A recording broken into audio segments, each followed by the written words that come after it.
રાજ્યમાં કડી અને વિસાવદર ચર્ચાનો વિષય બન્યા છે, કારણ કે વિસાવદરમાં અને કડીમાં પેટા ચૂંટણીઓ યોજાવાની છે.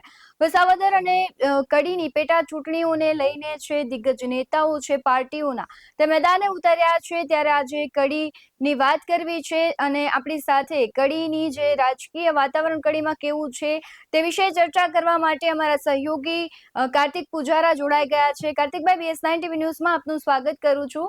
સૌથી પહેલા તો મારે તમને એ પૂછવું છે કે અત્યારે ચૂંટણીનો માહોલ છે તો કડીમાં કઈ પ્રકારનું વાતાવરણ સર્જાયું છે?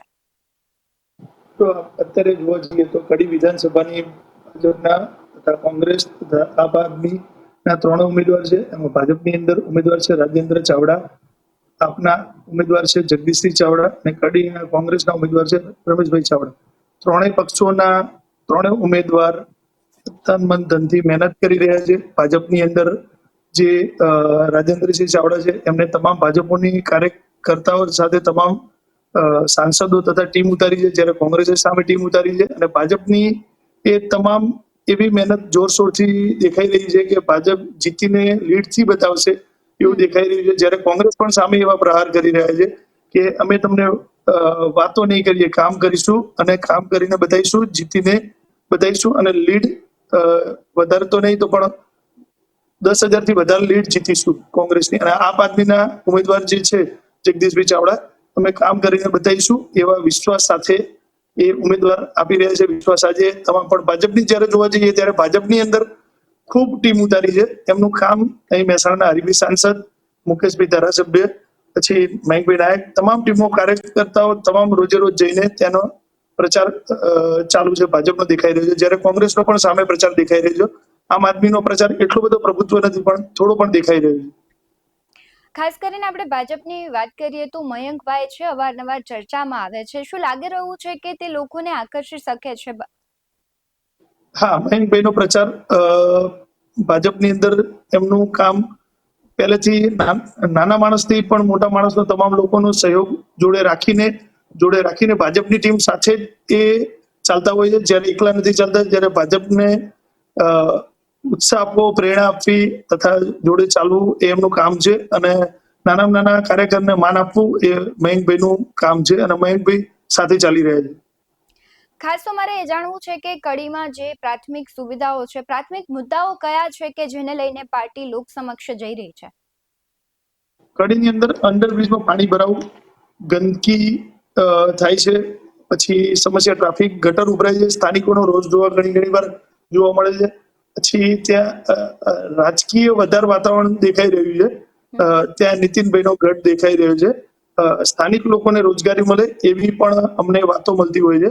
ગંદકી, ટ્રાફિક અને ગટરની સમસ્યા દેખાઈ રહી છે અને પાણીની ટાંકીની જરૂરિયાત છે.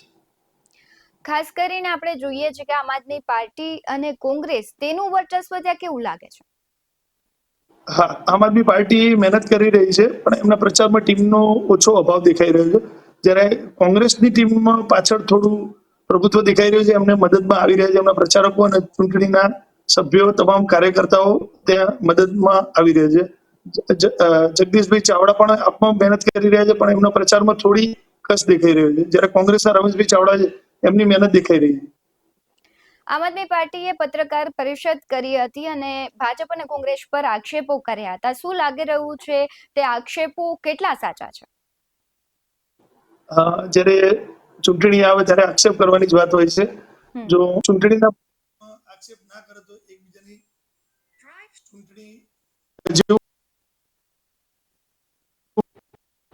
ચૂંટણી જેવો માહોલ કરવાનો હોય છે, એમને ત્યારે આક્ષેપો કરે ત્યારે જ એમને જીત બતાવવાની થઈ શકે છે. જ્યારે આજે ભાજપ કામ કરી રહી છે, દેખાઈ રહ્યું છે, કોંગ્રેસ એમના પણ પ્રહાર કરી રહ્યા છે, નથી કામ ત્યાંના. અને આપ તો બંને જગ્યાએ મહેનત કરશે જીતવા માટે, પ્રહાર તો કરી રહી છે. જે પ્રમાણે કડીનું એક ગામ છે કે તેમણે ચૂંટણીનો બહિષ્કાર કર્યો છે કે આટલા વર્ષોથી ત્યાં કોઈ પ્રાથમિક સુવિધાઓ નથી, તેના વિશે શું કહેશો તમે? હા, પ્રાથમિક સુવિધા નથી, ત્યાં ગંદકી જ્યારે થાય છે, વારંવાર ટ્રાફિકની, ગટર ઉભરાવું, પાણીની સમસ્યા, એમની માંગણીઓ રહેલી છે. એટલે માત્ર આટલા જ ત્યાંના મુદ્દાઓ છે કે અન્ય કોઈ મુદ્દાઓ પણ છે કે જેને લઈને જે પાર્ટીઓ છે મેદાને આવે છે અને લોકોને કહેવાય છે કે આકર્ષવાનો પ્રયાસ કરે છે? ના, ત્યાં ગંદકી છે, ટ્રાફિક સમસ્યા છે, પછી સ્થાનિક રોજગારીની માંગણી છે. અને કોંગ્રેસ સામે જીતવાની તૈયારી અને કામ કરવાની જોશમાં તૈયારી છે અને જીતીને એવો વિશ્વાસ કાર્યકરોને આપી રહી છે કે અમે ભાજપ તો લીડથી જ જીતશે એવો એમનો કહેવાનો આદેશ છે. કોંગ્રેસનો ખાસ જોઈએ કે ગેનીબેને એક પ્રચારમાં એક સભા હતી ને એ દરમિયાન એવું કીધું કે જો ભાજપ વાળા પૈસા આપે તો લઈ લેજો, એટલે એવા આક્ષેપો ભાજપ પર લાગી રહ્યા છે ને ગેનીબેન કરી રહ્યા છે, તે અંગે તમારું શું કહેવું છે? ગિરીશભાઈ રાજગોર, ભાજપ શહેર પ્રમુખ મહેસાણા, એમને નિવેદન ગઈકાલે આપ્યું હતું. એની અંદર ધ્યાન દોર્યું હતું અમે કોઈ આવો પૈસા કે કોઈ આપતા નથી અને એ એમનો ખોટી વાત છે એવું એમને ગિરીશભાઈ રાજગોરે અમને જણાવ્યું. ખાસ કડીનો આખો જે રાજકીય માહોલ કેવો છે અને આગામી દિવસોમાં કેવો રહેશે, મતદારો કોના તરફ મત કરશે તેનો અંદાજ શું કહેશો તમે? હાલ અંદાજ એવો દેખાઈ રહ્યો છે ભાજપની અંદર મહેનત એમની સારી છે, કોંગ્રેસની પણ મહેનત છે, પણ ભાજપ તરફ પ્રવાહ છે અત્યારે, તો ભાજપ તરફ એનો પ્રચાર રહેશે અને ભાજપ અને કોંગ્રેસ તરફ એ પ્રચાર સારો છે પણ ભાજપ તરફ માહોલ વધારે દેખાઈ રહ્યો છે. જ્યારે એમની પ્રચારમાં જતી ટીમો, પ્રચારમાં ઉતરતાઓ નેતાઓ, તમામ સ્થાનિક લોકો, એમનો મેળાવડો જોવા મળી રહ્યો છે. કોંગ્રેસનો મેળાવડો જોવા મળી રહ્યો છે પણ માપનો જોવા મળી રહ્યો છે, જ્યારે ભાજપનો અત્યારે મેળાવડો સારો છે. તમને લાગી રહ્યું છે કે ભાજપની કમ્પેરિઝનમાં આમ આદમી પાર્ટી અને કોંગ્રેસ ક્યાંક કાચી પડી રહી અને કયા મુદ્દાઓને લઈને કાચી પડી રહી છે? કોંગ્રેસને પીઠબળ અત્યારે ઓછું દેખાઈ રહ્યું છે અને આમ આદમીને પીઠબળ તો છે જ નહીં એમ કહો તો ચાલે.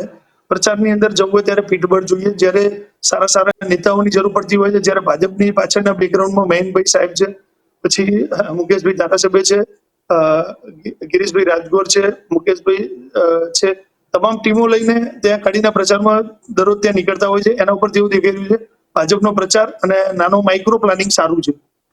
તમને લાગી રહ્યું છે કે ભાજપને મયંકભાઈનો લાભ કડીમાં મળશે, કે કડીમાં જીતવા માટે મયંકભાઈ ખૂબ જ તેમને કારગત નીવડશે?